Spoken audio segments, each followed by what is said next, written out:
Olá, sejam bem-vindas. Esse é o podcast Bolsa de Mulher. Nós estamos aqui para ajudar você a escolher o que colocar e o que tirar da sua bolsa. Eu sou Susan Chagas. Eu sou Elisaine Girão. E eu sou Ana Paula Romanini. Nós estamos aqui hoje para conversar sobre longevidade. E a nossa convidada especial é a doutora Ana Paula. Ela vai se apresentar, falar um pouquinho sobre a sua trajetória. E nós já queremos começar esse bate-papo incrível. Pode falar, doutora Ana é minha amiga do coração, que eu amo demais. Já tô triste porque ela vai para Curitiba, então eu tive que aproveitar essa oportunidade e conseguir ter esse papo antes dela viajar. Não fala assim que eu me emociono. Então, eu sou Ana Paula, eu me formei em medicina na PUC do Paraná. E ao longo da minha trajetória acadêmica, fiz algumas especializações, algumas residências médicas. Então, eu sou médica de família e comunidade. Sou também geriatra, titulada no passado. E paliativista, também titulada no passado. Diversas pós-graduações em vários institutos de São Paulo, em Buenos Aires, na Argentina. Então, a gente não para de estudar, na verdade. Sim, isso. Eu sempre falo que a doutora Ana é aquela pessoa que dá vontade de pôr numa caixinha e levar para casa. Quando eu tiver na fase de ser atendida, eu já estou quase, né, chegando lá. Eu quero demais tê-la como a minha médica, não só como a minha amiga. E eu queria começar perguntando por que geriatria? Qual foi... Primeiro, o que é, né? Define pra gente o que é a geriatria e por que você escolheu a geriatria como uma área de especialização dentro da medicina. Legal. Geriatria é uma especialidade médica que atende pacientes acima de 60 anos. No Brasil, considerado idoso, acima de 60.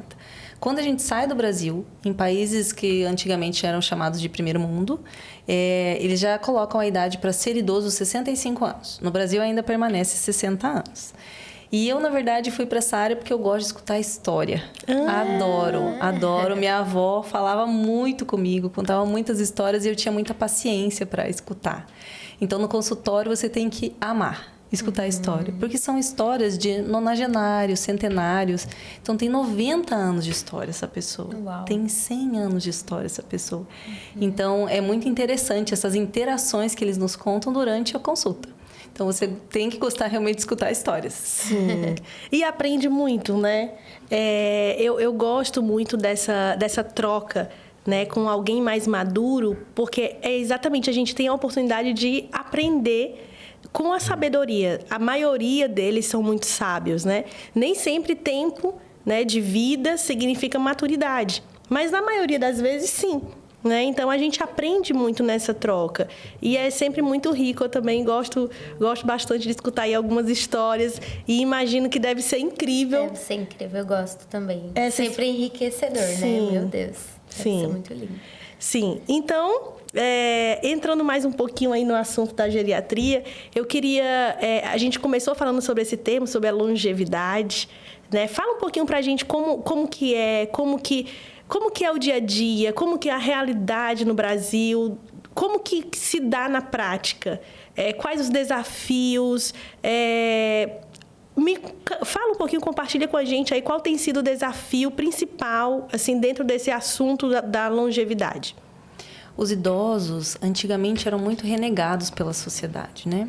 Hoje a gente vê menos isso, né? De uma valorização. Se você vai para outros países, por exemplo, o Japão valoriza muito os seus idosos. O ancião lá é muito valorizado.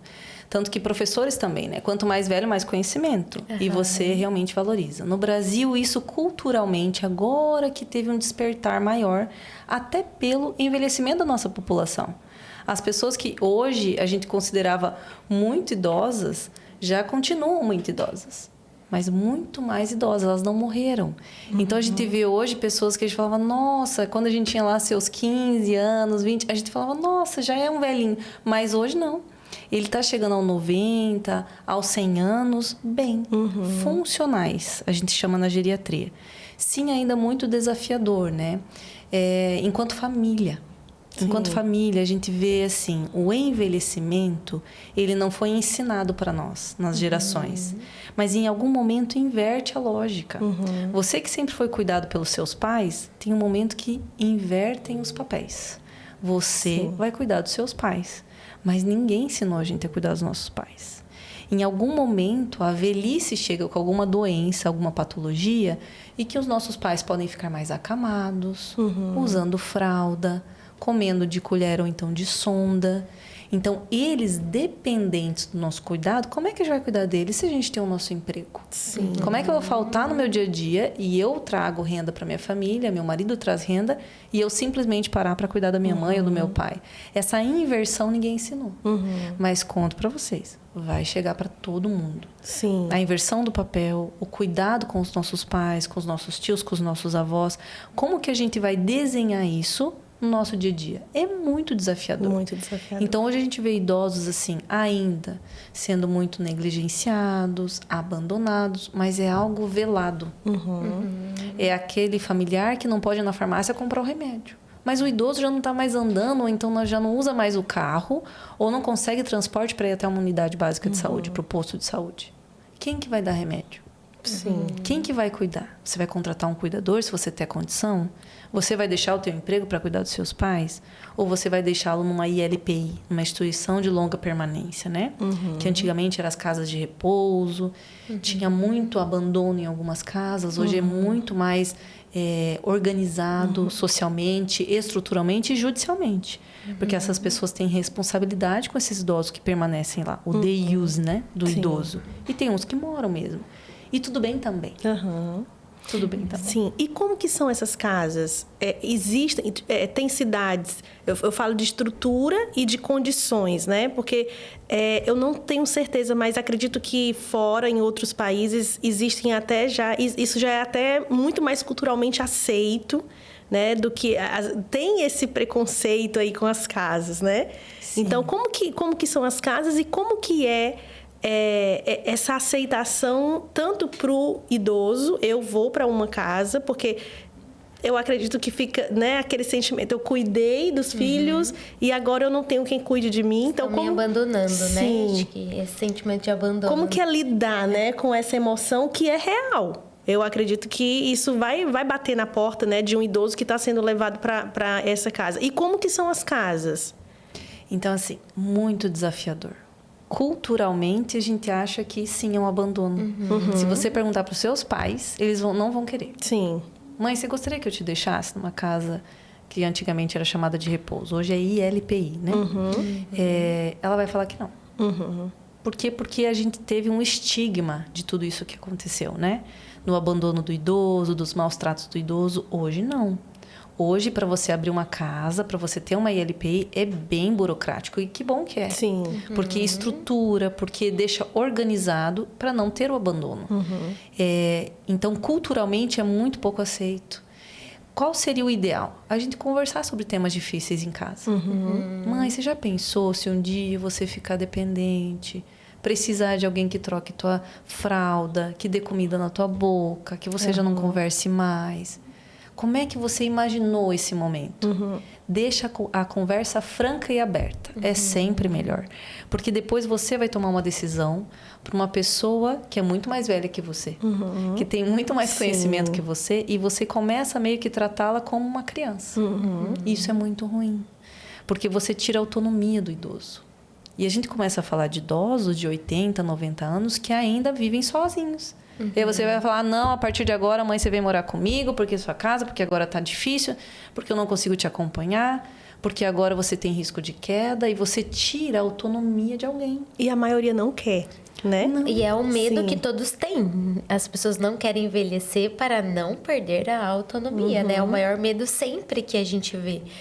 E a gente vai e faz justamente isso, né? E tem os dois lados, isso. né? De se pensar. Um lado que bom, você está cuidando do seu pai, da sua mãe, dos seus tios. Sim, está cuidando. Mas isso foi aberto? Qual que é a opinião dele? O risco dele cair, dele se acidentar, dele não conseguir comer sozinho é alto? É alto o risco. Então, tem uma conversa sobre isso. O que você acha, mãe? De quando está chegando esse momento, talvez da senhora morar comigo, ou talvez de ir para uma ILPI. Lá você vai ser cuidada. Tem vários tipos de LPI. Tem LPIs com fisioterapeutas, nutricionistas, fonoaudiólogos, médicos, enfermeiros. E tem casas que não tem uma equipe multidisciplinar de saúde, mas tem cuidadores. Mãe, você já pensou sobre isso? Pai, você já pensou sobre isso? Porque se você chega e a determinação é de cima para baixo, hierárquico, a retirada da autonomia é péssima. Lembrem de vocês em algum internamento no hospital. Sim. Em que a gente tira a autonomia de vocês. É a gente que dá o remédio a hora que a gente estipula. A gente que dá comida para vocês a hora que a gente estipula. A gente que faz exame a hora que a gente estipula. Você perde a autonomia. Às vezes você fala, doutor, só quero ir embora, me dá alta. Eu falo, não. Você vai ficar. Porque teu exame não está pronto. Sim. E aí você se sente com a perda da autonomia. Isso que a gente é jovem e funcional. Imagina você já vendo o teu corpo envelhecido, realmente dependendo das pessoas para se locomover. Para você falar assim, eu só queria fazer xixi. Tem alguém para me colocar na cadeira de rodas para me levar no banheiro? Calma aí, mãe, que agora eu tô fazendo a comida, não sei o quê, mas ela tá querendo fazer xixi. Sim. Então, a perda da autonomia real é péssima para o idoso. E os estudos mostram que quanto mais autonomia que a gente der para eles, é melhor. Porque o cérebro deles precisa o tempo todo estar funcionante com atividades habituais do dia a dia. Que é se levantar para fazer xixi, comer sozinho, se trocar sozinho, tomar banho sozinho. E que a gente não dá muita importância para essas coisas. Sim. Mas se você pensar, desde a hora que você levanta da cama até ir tomar um café da manhã, você tem muitas atividades para fazer. Sim. Sair da cama é um desafio para o idoso, que não consegue mais andar. Será que vai precisar de muleta? Será que precisa de uma órtese? Será que precisa de cadeira de rodas até chegar ao banheiro para fazer xixi de manhã? Sim. Será que ele consegue sentar sozinho no vaso sanitário ou ele usa fralda já? Será que ele consegue se limpar? E depois, se ele evacuou e quiser tomar um banho, ele consegue ficar de pé no banho? Ou vai precisar de uma cadeira para tomar banho? Sim. Ou vai precisar de alguém ensaboar o corpo dele? Ele consegue se enxugar? Ou vai ter que ter alguém para enxugá-lo? E levar de novo para o quarto para se trocar, porque ele está nu, para daí tomar um café da manhã. Sim. Consegue se trocar sozinho? Olha quanta coisa envolvida num único negócio que está na nossa cabeça. Ah, legal, vou levantar para tomar café da manhã. Não é bem assim. Então, você tirar a autonomia dessas pessoas desde o início, que é onde acordam, é muito difícil. Na verdade, é muito fácil para nós tirarmos a autonomia. O difícil é como eles encaram essa perda da autonomia. E aí sim vem uma velhice triste. Tem como se preparar para essa perda de autonomia? Porque eu acredito que é um caminho natural nessa perda. Alguns mais, outros menos, mas acaba sendo um caminho natural do próprio corpo. Perfeito. E eu não sei, eu não tenho a prática, então não sei, mas esse é um dos maiores motivos de estresse. Porque o idoso, ele tem alguns fatores que são mais estressantes para ele. A perda da autonomia é um desses motivos, numa escala, e seria um dos principais. E também se tem como se preparar. E a partir de qual momento, né? Porque hoje a gente não para pensar sobre isso. Eu não paro para pensar que em um dia, em algum momento da minha vida, eu talvez... Só as pessoas que são muito...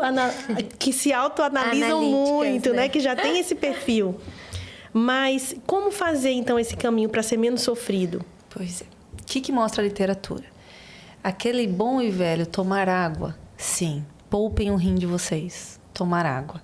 Fazer atividade física. Eu já ia perguntar junto aí como se preparar de uma forma, né, que dê mais longevidade nisso, né?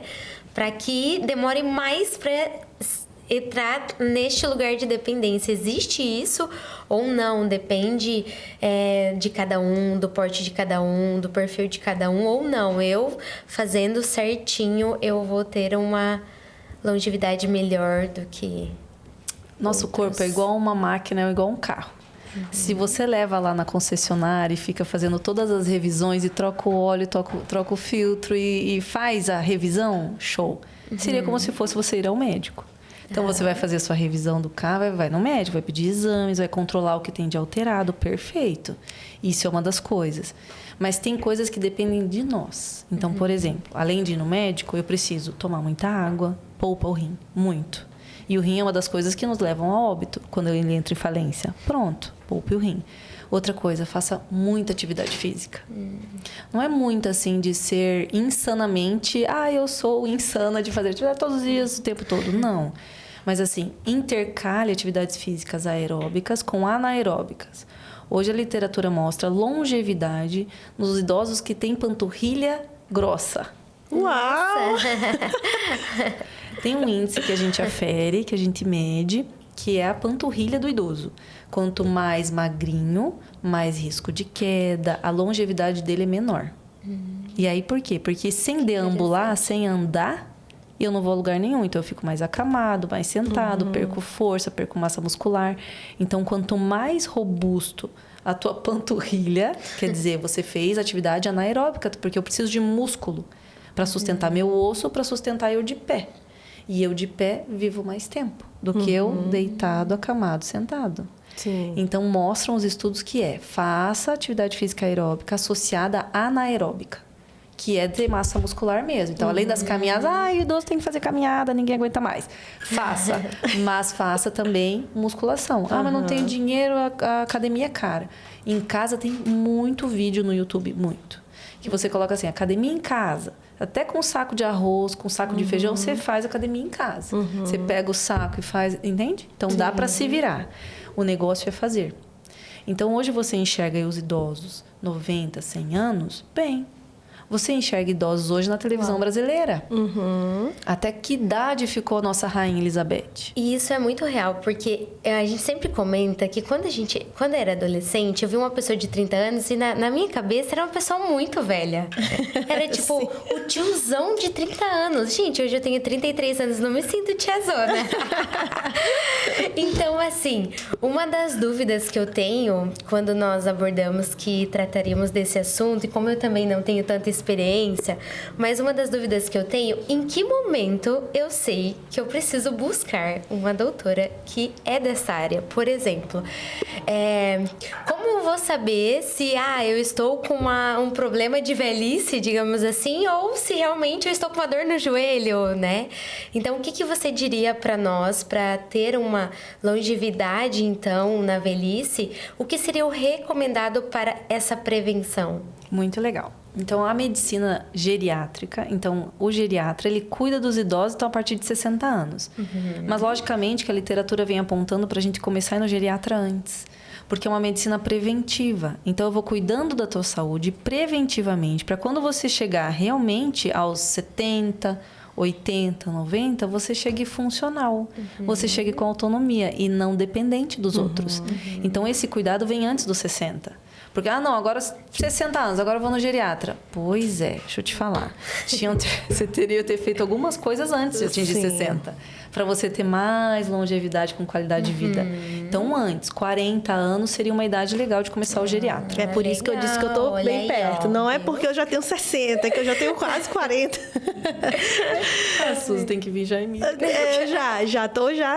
Já começou, eu já tive problema de rim com 32, então eu já tô... Meu Deus! Tô só de olho aqui. Cadê sua água? Mas como é importante falar sobre isso, né? E eu vejo que realmente nós temos o hábito de procurar algo, né? Em todas as áreas da nossa vida, né? Quando o problema já está instaurado, né? Então, na nossa vida emocional, espiritual e no corpo acaba que não é diferente, né? Muitas vezes a gente só vai procurar quando a gente já está sentindo algo. Às vezes, se procurasse um pouquinho antes, né? Se fizesse exames de rotina, esse cuidado, né, da atividade física, a gente já conseguiria evitar muitos problemas. Então, como é relevante a gente falar sobre esse assunto, né? Sim. E que bom que você trouxe o tema até da parte emocional. Né? Então, o que a gente vê e que também aponta nos livros é a síndrome do ninho vazio. Porque você passa ao longo da sua trajetória de vida por ciclos de vida. O ciclo lá que você ia para o colégio, tinha um monte de amigos, mas eram os amigos do colégio. E aí você vai para a faculdade. Quem vai para a faculdade ou então começa um novo emprego, é um outro ciclo da vida. E aí você vai para o ciclo da vida de ser pai e mãe. E daí é uma nova realidade, filhos pequenos. Sim. Daí crescem os filhos. Filhos na fase da adolescência, já é outro ciclo de vida. É um outro jeito de olhar a vida e de como você se porta naquele momento. E quando os seus filhos vão embora? E o processo do envelhecimento. Então, tudo isso nos faz ver que quando o ninho fica vazio e a gente envelhece sozinho, o idoso passa por essa síndrome de uma maneira muito ruim. porque a solidão faz parte do envelhecimento. E aí, quando você começa a conversar com esses nossos pais, nossos avós, eles são muito sozinhos. Então, como fazer para incluí-los de novo na sociedade, incluí-los na igreja? Como que a gente faz isso para que eles tenham também funções nesse ciclo de vida? Porque eles têm muito conhecimento de tudo. De artesanato, de falar sobre qualquer coisa do que eles viveram, da história, desse ciclo de história. Então, como incluí-los, né? Isso é um grande desafio. Sim. Mas que para nós, enquanto igreja, é muito essencial. Sim, faz parte da nossa missão, né? A gente tem falado muito sobre isso. Nós queremos construir uma igreja geracional, uma igreja que faça sentido para a criança, para o adolescente, para o jovem e para o idoso. Né? Eu penso muito nesse fruto que é próprio dessa estação. O versículo que eu trouxe para mim como o versículo da minha vida, a gente estava conversando ali embaixo, né? O versículo de Salmo, capítulo 1, que fala que nós somos árvores plantadas junto a ribeiros de água, que dá o fruto na estação própria. E eu ouvi, não a primeira vez que eu ouvi, mas a primeira vez que esse versículo ele ganhou um lugar dentro do meu coração foi em um encontro de idosos. Exatamente falando sobre esse fruto que é próprio daquela estação. Então, você estava falando sobre os ciclos. E cada ciclo desse, existe um fruto específico para aquele ciclo. Hoje, eu estou num momento da minha vida de ter filhas pequenas. Então, sempre que eu me pego preocupada com a questão da produtividade, né? Que eu acredito que é o que mais a gente, na nossa faixa etária, a gente se policia para dar atenção para as crianças, mas, ao mesmo tempo, produzir, fazer parte daquilo que a gente pode contribuir para a sociedade, para o mundo. Então, quando eu me vejo nesse tipo de pensamento, eu penso, calma, Susan, qual que é o fruto dessa estação? Vai chegar um momento que as crianças vão crescer e que eu vou dar um outro tipo de fruto. Então, falando dos idosos, eu penso da mesma forma. Existe, sim, um fruto que eles podem dar nessa estação. E sempre que a gente senta, que a gente conversa, que a gente ouve, a gente cresce, a gente amadurece. E é uma orientação bíblica. Né? Lá, Paulo orienta na carta de Tito, capítulo 2, que as mulheres mais velhas, elas precisam orientar as mulheres mais novas.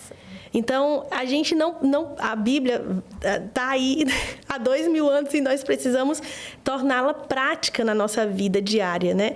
Então, eu olho e penso, o que eu posso aprender com quem já viveu experiências, com quem já está lá na frente?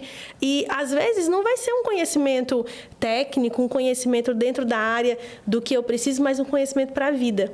Às vezes, uma palavra, um conselho que me impede de tomar um caminho que seria um caminho desastroso e que, talvez, com todo o conhecimento, com toda a técnica e com toda a habilidade, eu não conseguiria evitar. Né? Então, eu penso que existe, sim, esse fruto. Né? E aí, Ana, eu queria te perguntar, existe algo assim que você considera que nós podemos investir? Porque quando a gente cuida da emoção, o pastor Costa Neto fala uma frase e a gente repete essa frase sempre lá em casa, assim, eu e o Thiago. Coisa boa é ter cabeça boa, né? Então, assim, a cabeça, as emoções, os pensamentos arejados e de qualidade, eu acredito que interfere diretamente na nossa qualidade de vida, na nossa saúde.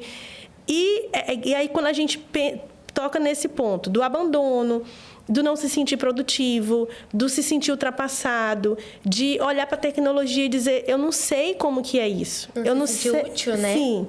Não sei como que funciona. O que é esse WhatsApp? Apesar de que existem muitos idosos que dão show disso, né? Mas, assim, de uma forma geral, tem muita coisa que eles olham e não se sentem parte. Né? E como que nós podemos trabalhar para que a gente consiga fazê-los participantes, entender que eles têm sim um lugar, que eles têm sim um papel, para que, cuidando das emoções, a gente consiga refletir no corpo?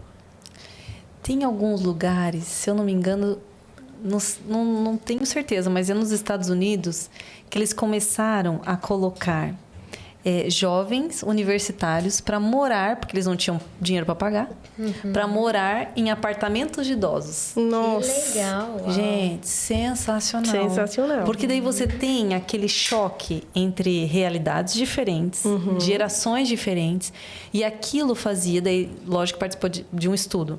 E aquilo fazia com que o idoso se sentisse ativo novamente, entende? Então, como fazer para que essas gerações se compreendam, convivam com respeito hierárquico? Porque, queira ou não queira, existe uma hierarquia. Sim. Você viveu mais que eu. Você tem mais experiência. Respeito a essa faixa etária, mas a inclusão disso tudo acontecer. Então, talvez assim, enquanto grupo, a gente poderia, sim, escutar quais são as habilidades de cada idoso aqui. O que você fez a vida toda? Ah, eu fiz isso, eu costurei a vida toda. Ah, eu fui dono de uma padaria a vida toda. Ah, eu fui, sei lá, eu fiz limpeza a vida toda. Então, o que você foi? O que você fez? E vamos contribuir para o hoje e misturar. A miscigenação faz com que eles se sintam ativos, vivos. E a cabeça tem que estar funcionante. Porque se eu deixo eles evoluírem na solidão, vem, lógico, o que você falou é muito correto. Então vem tristeza, transtorno de humor depressivo, transtorno de humor ansioso, demências. Quanto mais ativo o cérebro for, menos doenças neurológicas você tem. Então, tanto que quando a gente diagnostica um paciente com demência, por exemplo, uma demência de Alzheimer, a gente fala assim, começa uma atividade nova. Eu preciso ter o cérebro funcionante. Vai fazer piano, violão, uma aula de inglês, alguma coisa nova. Para que teu cérebro fique estimulado e não deixe toda a parte de fisiologia evoluir na demência rapidamente para você ficar no final da demência acamado, não contactuante, dependendo de sonda para se alimentar, alguma infecção e óbito. Esse é o fim da demência. Depois de uns 10 anos, mais ou menos, 10, 12 anos de evolução do quadro. E é irreversível. Mas algumas literaturas apontando. Então, estimula esse cérebro, não deixa o cérebro morrer. Entre aspas. Mas sim, então como que eu deixo esse pessoal ativo sem evoluir para tudo isso? Então, como se fosse uma prevenção. A gente tem um poder muito grande. Só de fato da gente ser adultas jovens, pensando e falando sobre isso e valorizando, já somos diferentes. Sim. Porque ninguém chega num churrasco no domingo em casa e fala sobre isso. Sim. Quem de vocês falou com o pai e a mãe de vocês sobre se quer ir para uma LPI ou não? Sim. Qual que é a finitude? Se o dia chegar da finitude, onde gostaria de estar? Gostaria de estar no hospital, gostaria de estar em casa. Tudo isso a gente precisa conversar. E até pensando numa evolução em fim de vida. Sim. Quem que conversa sobre... Você já pensou sobre realmente o dia que chegar a sua morte? Sim. Ninguém fala sobre isso. É igual seguro de vida, né? Ninguém quer fazer, porque acha que não vai acontecer, mas é necessário. Vai acontecer. Vai acontecer. É o mais certo, né? É o mais certo. Quando Sim. que Deus vai chamar? Sim. Quando que está programado? Ninguém sabe. E a gente, na nossa cabecinha, a gente tem a expectativa que isso seja daqui a muitos anos. Mas, às vezes, no meio do caminho, tinha uma pedra. Sim. Sim. E você não completa toda a tua trajetória até os seus 100 anos. Você vem antes. Sim. E a gente pode até entrar num cuidado paliativo. Pensando em fim de vida. Sim. Eu tenho pensado... interessante, né? Porque pensando exatamente sobre esse... Tem que ser pensado intencionalmente, criar esse espaço para o idoso. Estou falando enquanto grupo, pensando na igreja, né? Porque naturalmente isso não vai acontecer se não for intencional. Se você não pensar assim, tá, qual é o espaço que eu vou criar para que o idoso se sinta pertencente? De que forma o que eu vou fazer para que ele entenda que nós não queremos ser uma igreja de jovens ou uma igreja de crianças, mas nós trabalhamos para ser uma igreja geracional. E eu tenho pensado muito sobre isso. Eu adoro, o Thiago dizendo, a Susan não pode encontrar alguém acima de 60 que ela já vai. Eu amo sentar para ouvir e fico pensando na minha vida. Agora eu mudei de casa e eu fiquei pensando, eu olhei para as plantas que tem na frente da casa e pensei, vou chamar algumas mulheres mais maduras, mais experientes, que amam plantas, para me ajudar a cuidar desse jardim. Eu quero viver essa experiência. Eu penso na minha vida particular dessa forma mais intencional. E como igreja também eu tenho procurado pensar nisso. E existe duas faixas etárias que se casam dentro dessa perspectiva. As mãezinhas que acabaram de ganhar bebê estão desesperadas porque elas querem um momento para elas querem ouvir a palavra, elas precisam sentar e se alimentar, porque elas estão doando leite, doando tempo, doando vida, doando amor, e elas precisam sentar e receber. E as mulheres mais maduras, mais experientes, elas precisam fazer parte. Então, eu tenho pensado na construção desse berçário, de um berçário na igreja que cumpra esse propósito. Porque toda idosa, ou ela é vó, ou ela já foi vó, ou ela está querendo ser vó. Ela está nesse momento da vida. Elas são vós de todo mundo, de né? De todo mundo, né? Incrível. A gente tem criança pequena onde a gente passa, ai, a vozinha, não sei o que lá. E elas adotam todas as crianças que vêm, né? Sim. As que aceitam ser vó, né? Sim, muito bem falado. Já a gente precisa tocar nesse assunto, né? Exatamente. Que é uma realidade. É igual quando a gente fala sobre maternidade, né? A gente acaba colocando assim a maternidade como algo, esse amor natural da maternidade como algo, como se todas as mulheres, né, já nascessem já prontas para a maternidade. Nem sempre é assim, da mesma forma, né, esse momento da nossa vida. Então, mas eu acredito que de uma forma geral, a maioria nutre esse sonho, né, de às vezes até voltar a cuidar de um bebê e lembrar, né? Eles são muito movidos pela lembrança, né? Pelas memórias afetivas. Então, de estar ali cuidando do bebê e lembrando, quando meu filho era bebezinho, quando a minha filha era bebezinha. Então, eu tenho pensado muito na construção desse ambiente, né? Para que elas olhem e digam assim, nossa, aqui, né? Eu consigo me sentir pertencente.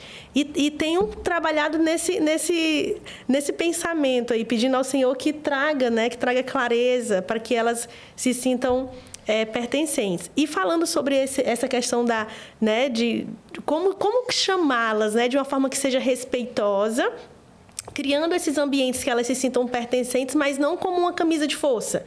Porque, às vezes, também é muito próprio da nossa experiência, né? A gente não pode terceirizar para o outro. Não, eu gostaria de, né, quando eu tiver idosa, eu gostaria de viver isso, mas nem sempre é o que o outro quer viver ou ser chamado. Então, de que forma a gente deve chamá-los e trazer para perto de forma respeitosa? Isso é muito inteligente do jeito que você colocou, né? E muito usando da emoção. Porque a gente carinhosamente chama, né? Ai, a vozinha, né? Uhum. Mas será que ela gostaria de ser chamada de vozinha? Sim. Então, hoje, o que diz nos livros? Então, faixa etária idosa. Então, é uma idosa, é um idoso. Né? A gente está falando bastante de mulheres, mas tem um idoso. Sim. Sim, vozinha, querida. Uhum. Como mais a gente chama? Terceira idade, melhor idade. Será mesmo que é a melhor idade? Senhorinha. Né? Uhum. Será? Sim. E aí, lógico, eu não vou expor nem... Velhinha. Sim. Então, assim, esses termos, para nós, tão carinhosos, porque o cultural brasileiro, o latino-americano, ele é muito, né, disso. Inha, paizinho, mãezinha. Só que, às vezes, você acaba, talvez, deixando o termo pejorativo. Uhum. Por mais que você queira transmitir seu amor, talvez a pessoa não quer se considerar vozinha. Uhum. Talvez ela seja uma pessoa super ativa e que está concorrendo maratona, não sei o que, você chama de vozinha, você fala, meu Deus, eu tô uma avó mesmo, vozinha. É isso mesmo. Né? Tô fazendo tudo e mesmo assim tô parecendo vó. Tô linda, fiz uns botox, uns lift e tal. E sim, então, esse cuidado, né, nosso, de não infantilizar o idoso. Porque imagine só, você com 70 anos, com toda a bagagem de vida que você teve, e alguém te colocar um termo que você nem queria, você fala, cara, como é que eu vou até desfazer, porque foi tão carinhoso, mas eu não queria ser a vozinha. Sim. Então, sim, o idoso, a idosa seriam menos incorreto, mas logicamente, né? A gente tá pensando em pessoas que a gente não conhece. Sim. Em casa, a gente chama a vovó Miriam, a minha sogra, que mora com a gente, de vovó. Oi, vovó. E a gente, carinhosamente, a gente se chama assim, mas porque ela é do meu convívio. Sim. Conhece, sabe que tá tudo bem, né? Mas tomem cuidado com as pessoas que a gente não conhece. Então, talvez você quer ser carinhosa, mas ela não gostou, né? Sim. E a gente faz isso com as crianças também. O respeito à emoção. A gente não para pra pensar, né? Porque faz parte do nosso eu. Mas quando a gente tiver os 80 anos, será que a gente vai achar legal? Sim. Ou aquele termo você vai se sentir pormenorizada? Sim. Difícil, né? Mas é carinhoso. É carinhoso, difícil. A intenção é boa, né? Mas... Sim. Como é que o outro vai receber o que a gente tá passando? É complicado, mas é para se pensar. É para se pensar. E falando em Miriam, não tem como a gente falar sobre esse tema e não lembrar da pastora Miriam, né? Meu Deus, ela... Apaixonada pela Miriam. Sim, eu fico encantada com algumas características que são muito peculiares, né? Primeiro que ela é uma artista incrível, né? Meu Deus, você vê as pinturas que ela faz e você diz, né? E aí, como a gente falou, é um ótimo exercício para essa saúde emocional, né? E que reflete no corpo dela.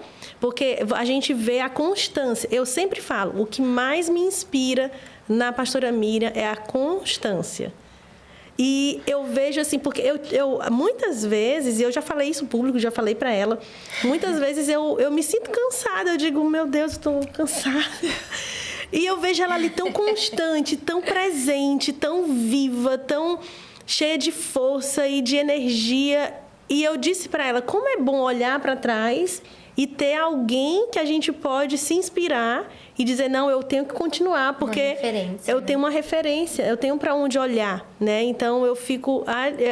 meu Deus, eu fico encantada com tanta saúde que ela tem, emocional, espiritual, física. Só que também dentro disso, eu tenho uma curiosidade, doutora Ana, porque... Existe um conceito, acho que mais para a mulher brasileira, a gente passa por alguns intas, a gente brinca, os 30, os 40, os 50, e a gente acaba entrando em algumas crises, alguns conflitos. Uma pergunta até, eu imagino que as mulheres devem enfrentar dificuldade em procurar, né, em procurar você, no caso, porque eu acho que existe da mulher brasileira um preconceito contra a idade. Isso é real quando a gente parte de falar de uma medicina na vida real, na parte de hospital, realmente chega isso até lá ou não? Porque o que eu vejo realmente, a minha mãe, por exemplo, quando meu irmão engravidou, ele engravidou muito... quando meu irmão foi pai, ele foi pai muito cedo.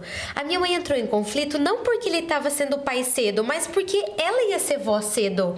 Porque agora ela ia ter que mudar o nome de mãe para vó. Gente, eu tenho isso muito claro. E quando eu ganhei minha bebê também, mas quando na sequência eu engravidei da segunda, ela ficou em crise. Porque porque dela ia ser vó mesmo. Ela não tinha como fugir daquilo. Então, eu vejo uma dificuldade na aceitação, e eu falo por mim também. Eu lembro que quando eu fiz 30 anos, porque na minha cabeça, a pessoa de 30 anos, como eu comentei antes, era uma pessoa muito velha quando eu era nova. Então, quando eu fiz 30, eu não consegui dormir. Eu esperei, deu meia-noite, eu fiquei lá. Eu lembro que eu fiz um poema enorme, postei no Facebook, porque tava queimando aquilo dentro de mim. E eu até lembro também que eu li um salmo que falava, já fui jovem, Salmo 37, né? Já fui jovem, agora sou velho, mas nunca vi o justo desamparado, nem seus filhos mendigando por pão, sabe? Entrei numa pira, assim, e eu vejo que as mulheres têm essas crises. Então, é real ou não? Só fica nesse mundo de fantasia porque a mulher é mil emoções, né? Mas não, isso é real, Zane. Acontece mesmo, as mulheres... É natural ter essas crises, é comprovado isso. Ou porque também eu vejo muitas mulheres com dificuldade de aceitar esse lugar de vó. Já trabalhei com muitas mulheres no âmbito cristão mesmo. E a gente tem meninas assim que você vê a mãe e a filha, você não sabe quem é quem. Você vê a mãe, acho que é a filha, porque as duas competem por usar o mesmo estilo de roupa, o mesmo padrão. Então, o que acontece? O que você pode dizer pra nós? Gente, aceitem. Você pode ser igual a irmã Miriam, que tem um espírito jovem. O fato de a idade chegar não separa você dessa juventude de espírito, né? Conta pra gente a sua experiência de como é. É assim, é a sociedade num modelo impositivo. Você vai envelhecer. O corpo, ele não muda porque você virou na casa do 10, 30, agora virou 10, 40, virou 10, 50. Não. O corpo, ele vai numa fisiologia de envelhecimento habitual, que é você ficar mais desidratada, perder líquidos, por isso que você tem que tomar muito líquido, que é a musculatura começar a ficar menor do que a gordura. Então, no processo de envelhecimento, a gente tem mais gordura do que músculo. A gente ter células que foram utilizadas ao longo de 80 anos. Então, o teu coração bateu por 80 anos, sem parar. O teu pulmão respirou por 80 anos, sem parar, automaticamente. O teu cérebro, ele tem toda uma fisiologia de mudança de envelhecimento. Então, essa parte dos entas que chegam, tudo a sociedade. Porque o corpo não vai acompanhar. Mas olha que interessante, né? E aí você falou de padrão. É o padrão. Você tá fora do padrão, viu, Suzy? Sim. Oh, meu Deus. Tá fora. Uma ruguinha aqui, ó. Tô vendo a ruga aqui, Tem ó. uma... Botox, amiga. Entende? Sim. Então, o padrão da beleza... E daí tudo isso é sociedade que impôs, né? E a gente segue. Então você não pode ter uma celulite no bumbum. É feio. É o padrão da sociedade. Sim. Você não pode ter os pezinhos de galinha. Você não pode ter uma papadinha, porque é feio, não, já vou puxar. Então tudo isso foi sendo construído. O estilo de roupa, mãe competindo com filha, não entendendo onde está o seu ciclo de vida. Então, o sofrimento da sua mãe, da virada da sociedade de mãe para avó, quem impôs isso? Fomos nós. Sim. Ela continua sendo a mesma pessoa no processo de envelhecimento, mãe ou vó. Entendem? Só mudou a nomenclatura, né? Mas... Entende? Mas a fisiologia humana é a mesma, a gente vai envelhecer, a gente começa a ter mais gordurinha no quadril, é normal do envelhecimento. Muita fisiologia no coração modifica, o teu coração fica mais alentecido no batimento, tudo modifica, tudo. A pele, você começa com aquelas manchas que eles chamam de mancha senil, que daí a gente vai lá e faz o quê? Queima. Sim. Não tem mais. Meu Deus. Entende? Sim. Então, tudo isso é imposto pela sociedade. Talvez a melhor coisa é, entenda em que momento de vida você está. E curta aquele momento de vida o máximo possível. Curta ser avó. Curta ser filha. Curta aquilo, porque não volta mais. Sim. Aquele ciclo tem um início, um meio, um fim. Assim como nossa vida. Sim. E cada casinha de 10, 200... Aí teve uma colega minha que falou assim... Mas, Ana, eu cheguei nos 40... E, nossa, eu olhei meu corpo, não é a mesma coisa. Foi 40 e virou. Eu falei, não. Tava lá já. Você que não tava dando importância. Daí no dia do teu aniversário, você foi por uma roupa Ela mais... parou pra ver, né? Você olhou pro espelho. Sim. Mas é que é tudo imposto mesmo. E a gente vai seguindo essa imposição porque nos traz felicidade de alguma forma. Sim. E pensando nisso, da parte tão física que a gente dá tanta importância, a gente acaba esquecendo o espiritual. Sim. Sim, é verdade. Eu que não sei muitos versículos, e por isso eu sempre vou para escutar vocês que eu amo de paixão. Mas do pó vieste, Sim. e ao pó Voltarás. Sim. E o que a gente vai fazer no meio de todo esse pó? Sim. Cabe a nós viver muito intensamente o dia de hoje. Sim. Porque o amanhã, ninguém sabe. Não. Sim. Na nossa cabecinha, a expectativa do envelhecimento existe. Que a gente vai passar por todas as fases da vida. Sim. Mas às vezes isso não chega, gente. A gente pode estar conversando uma boa aqui e você ter um infarto. Sim. Fulminante. Eu vou tentar te reanimar, você não voltou. E adianta. aí? Mas a tua expectativa era de ir muito pra frente. Logicamente que na nossa expectativa que tem que acontecer, senão todo mundo fica depressivo porque vai morrer hoje. Fica um caos, pandemônio. Opa, né? Não, né? Mas na nossa expectativa é cuidar do próprio corpo. Então, quando eu falei pra vocês, tomem água, tomem mesmo. Oh, meu Deus. Peraí, deixa eu já Vamos tomar já um Opa, golinho. agora. Fica a dica. Atividade Pausa física. para a água. Pausa para a água. Pode botar esse pausa para a água em toda a bolsa de mulher. Sim. E a comida também. A gente é o que a gente escolhe comer. Sim. Então, se a gente escolhe comer ovo, saladinhas, legumes, a carne, a gente tem um estilo de vida. As castanhas. E se a gente escolhe comer trigo, a gente tem outro estilo de vida. Já elimina aqui. Trigo. Lista de eliminação. Tá difícil essa conversa. Trigo. Açúcar. Açúcar, Jesus, Oh, o que, meu que vai Deus. sobrar pra nós? Pode tirar. Sal. Sal. Ai, meu Deus. Meu pai. Gente, é pó branco, tira. É. Pode ver, ó. Sal, açúcar e trigo. É verdade. Meu Deus. E é uma delícia. É. E ainda não falei da gordura. Mas é vício, né? É igual pecado, né? É, Se fosse ruim, ninguém... Sim, mas é porque é um vício, né? Não deixa de ser. Eu não entendo muito de medicina, muito pouco, na verdade, quase nada. Mas fiz alguns semestres de psicologia e estudei um pouquinho de neuroanatomia. E a área, aí a senhora pode falar, senhora, pode falar mais, Deus me livre, senhora não, você pode falar um pouco mais sobre isso. Que o lugar de prazer dentro do cérebro que eles vão é o mesmo lugar de qualquer outro tipo de droga. As né? vias dopaminérgicas, Sim. serotoninérgicas, tudo isso que traz essa libera, sensação né? de bem-estar Sim. é estimulado também com a alimentação, dessa forma. Mas, lembra, eu falo cortar, eu vi até que você anotou aí. Notei. Reduza. Reduza. Pra conseguir manter, né? Para manter. Ah, então eu consigo reduzir para no meu dia 10, 20, 30%? Legal. Opa. Essa troca por alimentos saudáveis, e aí sim uma nutrologista, a nutricionista, vai ter muito mais autonomia para falar do que eu sobre isso. Mas enquanto medicina geral, a gente orienta dessa forma. Então, reduz as coisas que fazem mal, que são os pó brancos aí. Os pó branco. Ou então, e associe atividade física e muita hidratação.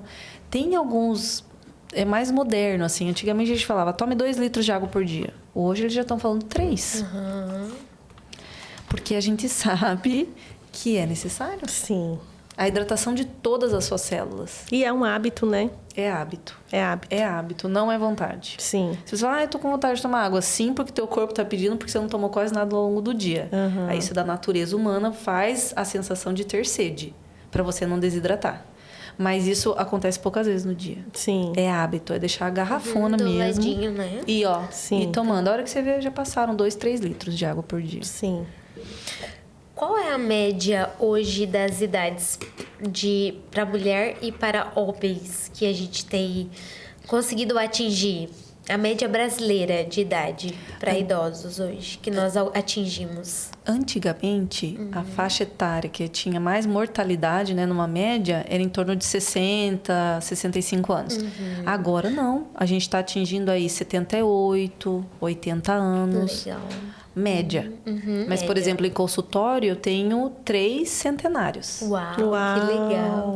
Uma delas... Imagina quanta história, né? Deve ser sim. muito incrível. Então, e assim, uma delas vivia com autonomia total, morava sozinha, sensacional. Uau. E aí, centenários, mas nonagenários, muitos. Minha avó foi até 96. A minha até 95.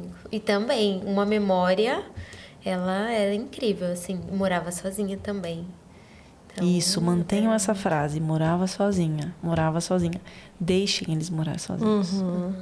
Nem que você vá lá, cuide, arranje alguma cuidadora, alguma vizinha que você contrate, ou que seja por amizade. O ambiente deles é importante. Às vezes você quer trazer para o seu ambiente, não é tão legal. Porque a rotininha deles, eles se perdem. Sim. Não é o habitual deles. A caminha não é a mesma. O dia a dia não é mesmo, as atividades diárias de regar planta, de arrumar a própria cama, essas habilidades do dia a dia. Logicamente, com segurança. Né? Se tem riscos maior que benefícios, não. Mas não privem a autonomia, porque vocês vão destruir esse idoso. Sim. E com muito respeito ao que ele pensa. A negociação é difícil. A inversão é difícil. Sim. Porque... Às vezes, até quando você muda tanta rotina na tua própria casa, Aí tem aquele negócio da liderança. Mas minha mãe tá mandando eu fazer isso, mas não é o que eu quero fazer. Sim. Começam conflitos familiares, rompimento de laços. Sim. Então, tudo isso, gente, volto a falar, conversem antes. Não esperem chegar.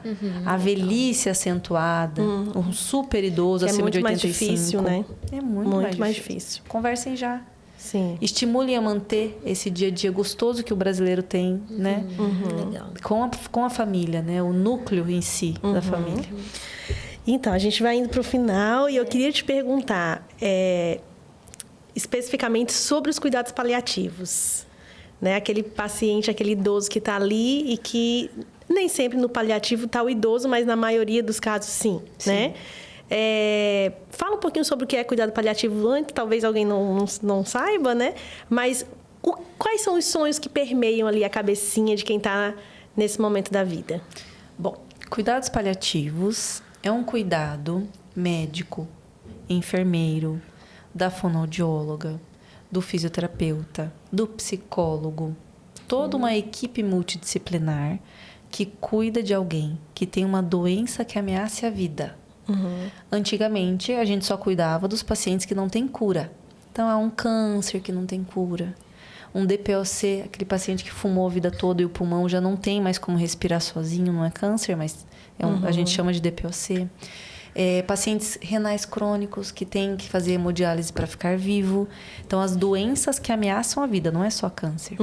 Então, hoje sim ampliou-se esse termo para pacientes que têm uma doença que você pode morrer dela, você vai ser cuidado por nós. Então, antigamente, os pacientes em cuidados paliativos, a gente cuidava bem no final da vida. Morriam com a gente. Então, chegava os últimos dias e entrava a equipe do cuidado paliativo. Hoje, não. Hoje, a gente tem pacientes que ficam anos e anos em cuidados paliativos. E a gente tenta trazer conforto e qualidade de vida até o final, sem abandonar. Essas pessoas, esses pacientes, eles eram abandonados no último quarto, do último corredor, para ninguém ver ele morrer. Então, não davam banho, não davam medicação, não se pedia exame, não se dava nenhum outro remédio, além do que aquilo que era para algum sintoma ruim, tipo dor. Eles eram literalmente abandonados. Houve um movimento todo construído na Inglaterra, em torno de 1960, com Cicely Saunders, que começou um movimento paliativista. Então, não abandone esses pacientes. Não é porque não tem cura que a medicina vai abandonar. Sim. E a gente cuida mesmo. Dentre esses pacientes que a gente cuida, trazendo conforto e qualidade de vida, tem sim os last wishes, que é o último pedido, os últimos desejos. E aí entram... Gente, é sensacional. Assim, desde cachorrinho que a gente trouxe para o hospital, peixinho a gente trouxe, gato para ver. Um dia eu quase levei um cavalo, mas... Esse seria o pedido do Tiago. Maravilhoso. A gente leva. Eu só não levei porque a gente fez um casamento desse paciente. Ai, foi que lindo. lindo. Ele casou e o dia seguinte ele foi a óbito. Meu Deus. Foi assim... Meu Deus. Deus realmente iluminou, assim, sabe? Ele acordou, ficou acordado o dia todo e foi lindo. Que lindo. E a gente não trouxe o cavalo, mas a gente casou. E aí, esse último que a gente fez, um last wish do paciente, agora que há pouco tempo nos deixou, que a gente levou ele para as cataratas. Ai, que lindo. Que lindo. Foi muito legal. Nossa, gente, ele nunca tinha ido e era um sonho e a gente conseguiu realizar. Então, teve agora um paciente também que saiu, acho que foi semana passada na outra, que foi um chefe de gourmet aqui de Foz do Iguaçu que fez um cordeiro, Que levou legal. pro hospital, preparou o cordeiro Meu Deus. assim, lindo. Gente, são Meu Deus. cada história assim é. E aí a gente começa a humanizar esse processo que era de abandono. Sim. Meu Deus. E a gente fica até o fim. Até o fim. Talvez o último rostinho que vocês vão ver vai ser o meu. Eu Deus. gostaria de ter esse prazer. A gente cuida com o maior carinho, com muito estudo, porque são questões muito bioéticas. Entre a vida e a morte de alguém. Não podemos acelerar a morte. Sim. E não podemos também deixá-lo sofrer. E também, então, tudo não pode. O que a gente pode é afirmar a vida e afirmar que a morte é mais um passo da vida. Que quando chegar, Deus vai levar. Sim. O médico pode fazer de tudo tudo, mas você vai partir, porque Deus assim chamou, no seu momento. Sim. E a gente fala muito assim sobre o que você gostaria de ter no último dia de vida. Você gostaria de pensar sobre intubação, ida à UTI? Ou gostaria de ficar perto da sua família? Isso tudo com respaldo na lei.